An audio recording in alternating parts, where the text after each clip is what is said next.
আমাদের নোয়াখালীর মানুষ ভালো নেই। এখানে সকাল থেকে রাত পর্যন্ত শুধু বৃষ্টি আর বৃষ্টি।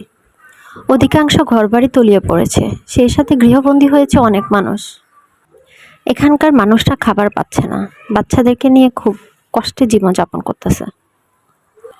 বয়স্ক বৃদ্ধদেরকে নিয়েও মানুষ অনেক ভোগান্তিতে পড়তেছে, সেই সাথে অনেক বৃদ্ধ মারাও যাচ্ছে। চারপাশের ময়লা এবং বিষাক্ত পানিগুলো মানুষের বাসাবাড়িতে ঢুকে পড়েছে, যার ফলে অনেক মানুষ রোগাক্রান্ত হচ্ছে এবং বাচ্চারাও অনেক বেশি অসুস্থ হয়ে পড়ছে। এখানে কোনো ধরনের ত্রাণের ব্যবস্থা এখনো পর্যন্ত করা হয়নি এবং কোনো সাংবাদিকও এখনো দেখতে আসেনি।